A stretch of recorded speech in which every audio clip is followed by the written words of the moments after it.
Hand off. We're going to do a little bit of a discussion panel on, I guess, game reviewing and stuff. The New Game Plus guys have been asked to do it, so we figured we might as well. So I'm going to ask Kirsty to come up and ask two of our writers slash presenters slash news guys slash whatever to discuss how they go into reviewing games, what they're thinking about, what their big game of E3 was, and then we'll ask some questions. How does that sound? All right, I'll hand off to Kirsty. Round of come on!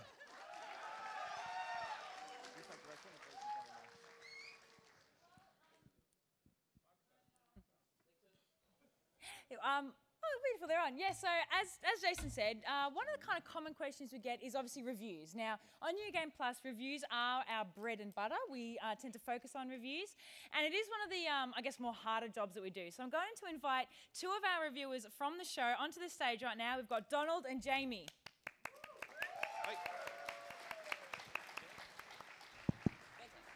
Lovely. Thanks, guys. No worries. All right, guys, let's start off with, I guess, a simple one. What goes through your head when you review a game for the TV show? It's not really...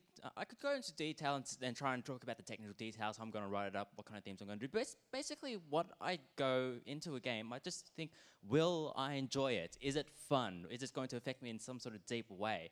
And if it does, then fantastic, I'll go write my review, and great. If not, then, well, fantastic. I can write an absolutely scathing review, and then go from there. Jamie, how about yourself? You got a microphone, don't you? No.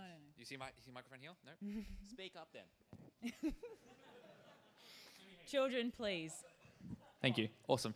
Yeah, pretty much the same as Donald. Like, I go into a thing I just kind of go into. I want to maybe expect the best of it. I'm very optimistic. I'm a very optimistic person. I just want to go into it and kind of expect, hey, how is this game going to affect me? Like, am I going to really dig this? And well, if I'm not going to dig it, well, can I at least find something to kind of confide in? Like, if it's going to be so stupidly horrible that I'm going to really like it because I'm weird like that. But yeah, just I want to be optimistic and hope there's something decent which I can basically use it as the basis of my review. Mm-hmm. Myself, I try and just not think. I try to keep it as blank as possible. Just play it like I always played games growing up. Like, I don't know, going in with a preconception can sometimes be dangerous, as you guys can very well know. And luckily, I'm reviewing mostly mobile games at the moment, so there's a lot of titles that don't... No, shut up. That don't really have, I don't know, backing. So when you go into a Legend of Zelda game, you're going to be thinking, well, this is a Legend of Zelda game, so I know what's going to happen. But some of the mobile titles I've been reviewing lately, there is no preconception to them, which I guess makes it a little bit easier, I suppose. Next question, how do you actually pick a game to review? Yeah, sure. It's mostly just word of mouth. Like, for instance, maybe sometimes I get the word of, hey, there's this cool new game coming out. Like, okay, maybe I'll watch a trailer or two, I'll read some previews or whatever from anyone else, or just hear from friends like, hey, there's this cool game, go check it out. And to be honest, it's always been how I just pick everything. It's like I hear something say, hey, Spec Ops: The Line, it's pretty good. I'm like, all right, I have some reason to go check it out. So yeah, word of mouth, it's pretty much how I do it. And maybe it's just, if I'm a fan of things like Naughty Dog, always I have to check out all their games. So there's always that like fandom and also just word of mouth, really. There's also the whole thing of receiving review copies. Because we've been doing this for a while, we do occasionally get review copies from publishers, so we could just get those assigned to us. And so you don't have as much choice in there, and so you go into it just, well, like we said in the last question, with no real expectation. Sometimes you can get something that you've been really wanting to play for a while. Sometimes you might get something that you have absolutely no interest in whatsoever. It's just how you're assigned with it, really. And again, it could end up being a really good game. Not Homefront, though, that's for sure. That's less said about that, the better. The other thing as well is, and this is going to happen if you work for a website, like if you run your own blog, you can do what you like, but we also get told what to review sometimes. I mean, we get games sent to us, or there's games, and you have to review it. That's just your job. That's our job as reviewers. We have to do it. But we're actually lucky, because we do this as a passion, and we've got enough people on our team, we're usually able to pick games that we would enjoy, like that we would actually have an interest in, which has been a really fortunate thing, because sometimes you just don't care. And luckily, we usually don't get that here, which is really, really good. Not to mention that this year has just been a really good year for games. And we've had a lot of humdiggers at the start and the middle of the year as well. Some like Spec Ops: The Line, like Binary Domain, like Asura's Wrath, my God. Evolution. Like Trials Evolution. Trials Evolution, thank you. Yep, good to see some Trials Evo love around here. Well, there might be something in the back, so you'll be able to indulge in all the Trials Evo that you want. Well, yeah, I love Trials Evo. I could go on forever about that. But what's been your favourite game to review? This year or just in general? In general. I'm not sure. the Kinect games are always fun because it is an opportunity to make a fool of myself on television. But as well as that, I know there was a game a couple 2 years ago, Fable 3, as in it's a game that I had no expectations of it going into it. So it was fun just to, and I've never played the Fable games before, so it was fun just to see this universe. And it kind of helped that I did not like the game at all. So it was fun to write a scathing review, because those are occasionally fun to write. More fun than the game, that's for sure. And I think I might be the only one who might think that. I'm going to pass it over to Jandy before I dig myself even deeper.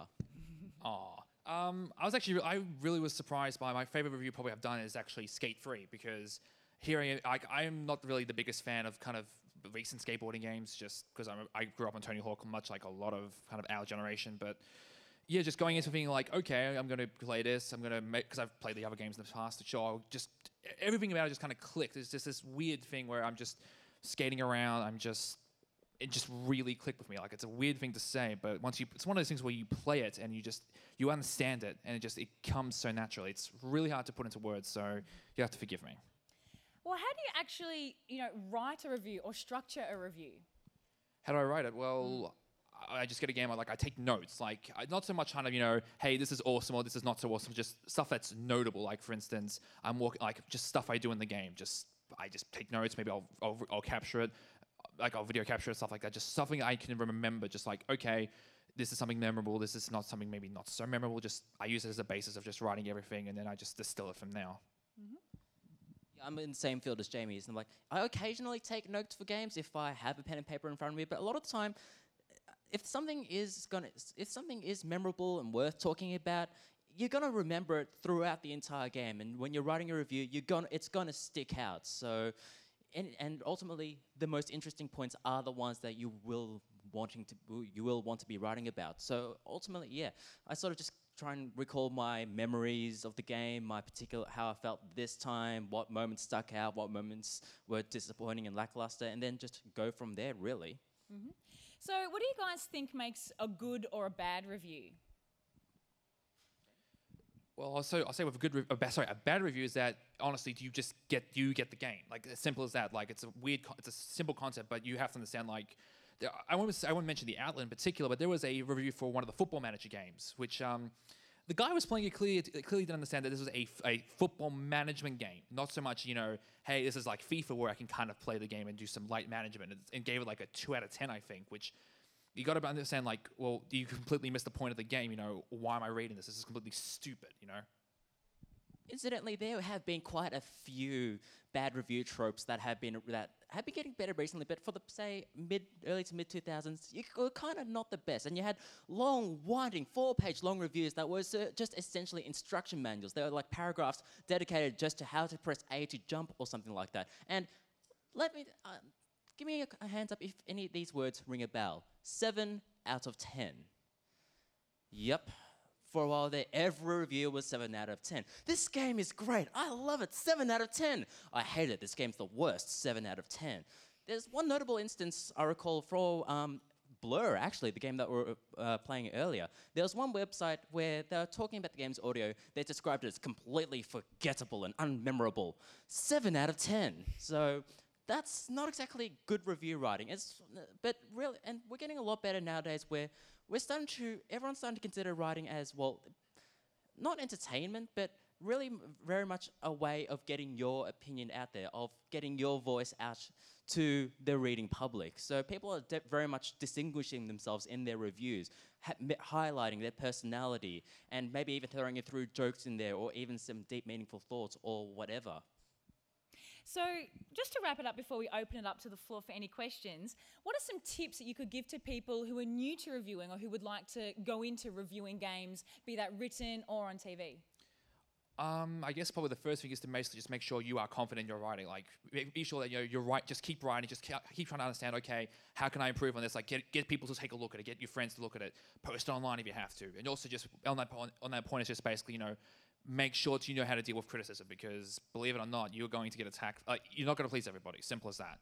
So you're just going to make sure that what you do is, like, you're willing to kind of risk, okay, one person's not going to like it, and don't freak out all of a sudden they disagree with you, because some people, because that's the way people are. Some people will just not disagree with you, so just be prepared for that. Personally, I just have the one piece of advice: just write. Just pump out. If you're going to get into the game reviewing game or game writing game or whatever, I'm going to say game 3 more times because game. But essentially, you just write. Really, there's a theory out there say like. You become an expert at something once you've spent 10,000 hours doing it.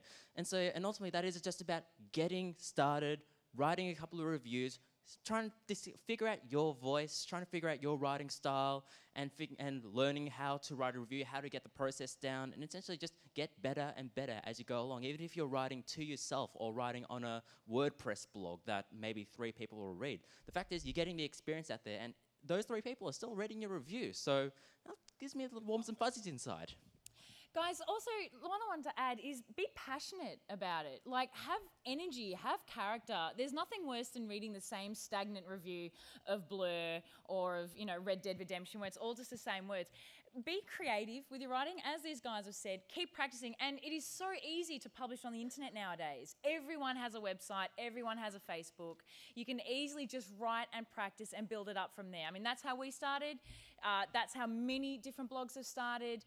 The internet is your machine. But just going to open up to questions. Does anyone have any questions about reviewing games or about doing it on TV? Yep. We got a microphone coming around, so... How long does it normally take you to play and finish a game, and what is the longest amount of time you spent playing the game for the review?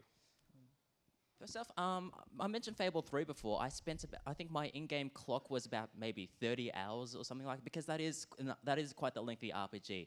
Admittedly, 10 of those hours was just trying to spam gold to get the best ending. But hey, it ultimately just comes down to the game, really. So I'm like, a lot of modern-day shooters, they're only like 4 or 5 hours long, so it's good just to get them out of the way and maybe spend a couple of hours in the multiplayer mode as well. But basically, as long as you get a good sense of what the game has to offer, then you'll be able to write your review. Whether that takes 5 hours, whether that takes 50 hours remains to be seen. It's like MMOs in particular are tricky. Just don't fall into the trap of just playing like the first third. As in, there was, I think Penny Arcade called out a particular outlet that had reviewed an RPG, didn't give it the best reviews. Turns out they had only played the tutorial. So you might want to watch out for that.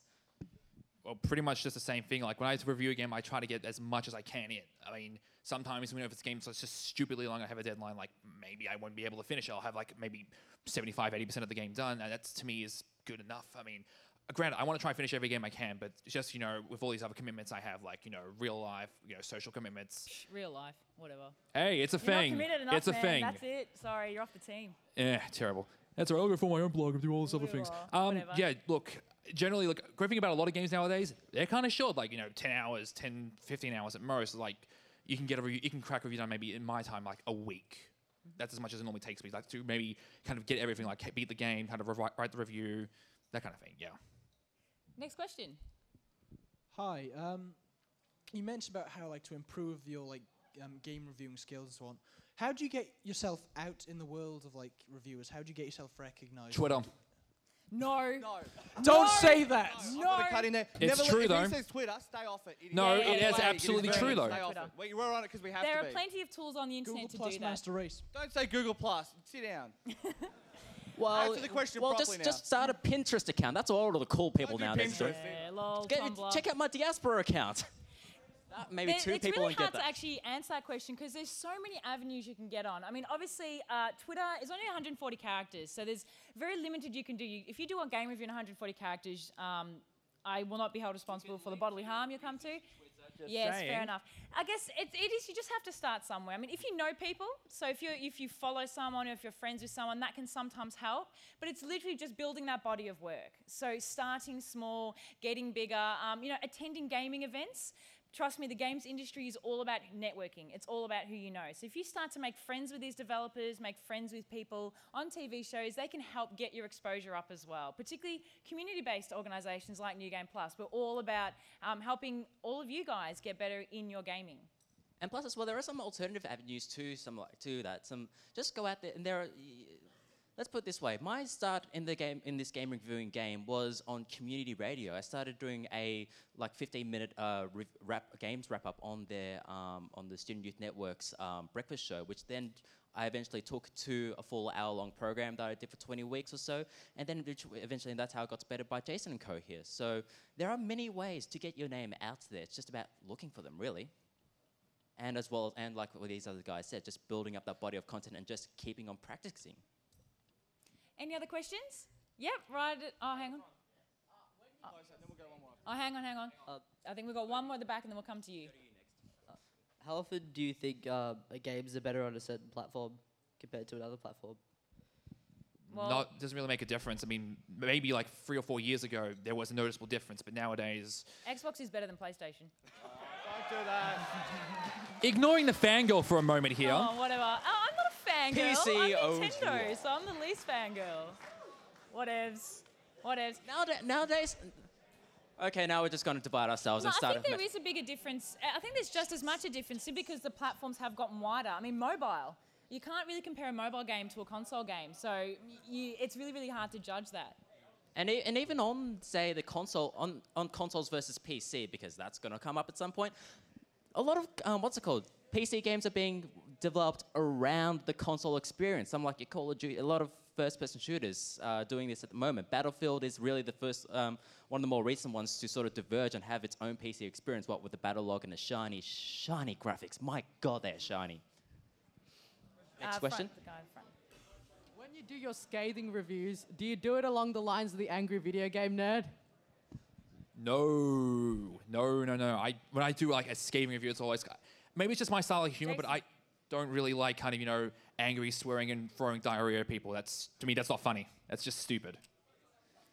I mean, it's funny to be kind of witty and kind of satirical about it, but that's a little too far, I like Rage Quit anyway. He does it well. What kind of system do you have in place to differentiate scores? So how do you decide on what's a 1 and what's a 5 and so on? Did you want to fill this? Yeah, I will. Okay, so 5 is an average game. If you said this game isn't good, it's okay, it's average, it's a 5 or a 6. It could have been okay, but if it's the worst thing you've ever played, if it's X-Blades, it's a 1. So then 7's, to me 7's the one I make these guys justify more than anything else. If they say I'm going to give it a 6, all right, I'm going to give it an 8. Okay, well you must have liked it then. If they say a 7, why is it a 7? Like, I'll nail them to the wall on it. Because 7 to me is a good game. If someone says, oh, it's a 7, that's still a good experience. You're not going to be put out if you get a 7. 8, 9, I gave my first 10 forever the other day, and I'm still kind of reeling from it. Max Payne 3, I gave a 10. And a Rockstar game that I gave a 10. Yeah, you're over. Something's wrong with the universe. Any more questions, or we're good? The other thing we do is you also, average it with other games that are similar, particularly if they're sequels. So it's like, what did the prequel get? Is it better than the prequel? Did they improve from the prequel?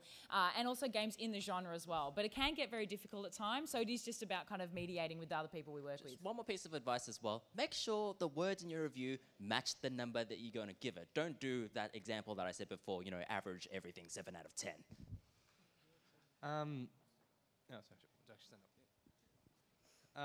What do you exactly look in a game, like gameplay, music, and what do you think about The Escapist and Angry Joe Show? I can answer the latter question. I don't like the Angry Joe Show. I just think special effects and storylines don't make reviews. Sorry. I'm going to have to plead ignorance on the Angry Joe Show. I'll need to do research, and I'll get back to you on that one. But as for what we look for, I personally, just my style is I don't tend to look to the nitty-gritty details. I don't necessarily care that this texture isn't as good as this other texture or something like that. Personally, I tend to look more just of the whole encompassing experience of looking at the forest rather than trees. Just to see if I'm having fun, if it's impacting me in any meaningful way, if it is worth my time and money.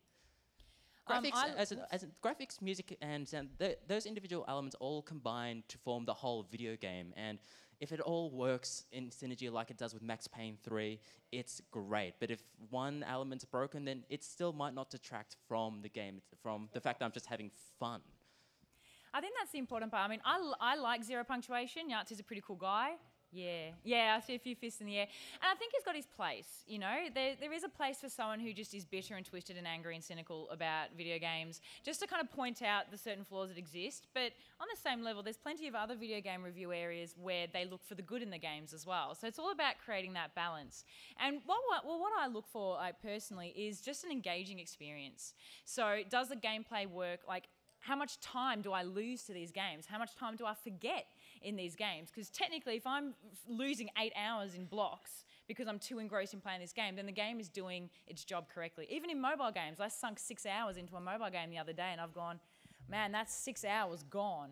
That was actually a really good game. I really enjoyed it. 7 out of 10. 7 out of 10. Yeah. Question? Last one. And then Last one. What do you think is more important in a game, a strong multiplayer or a strong single player?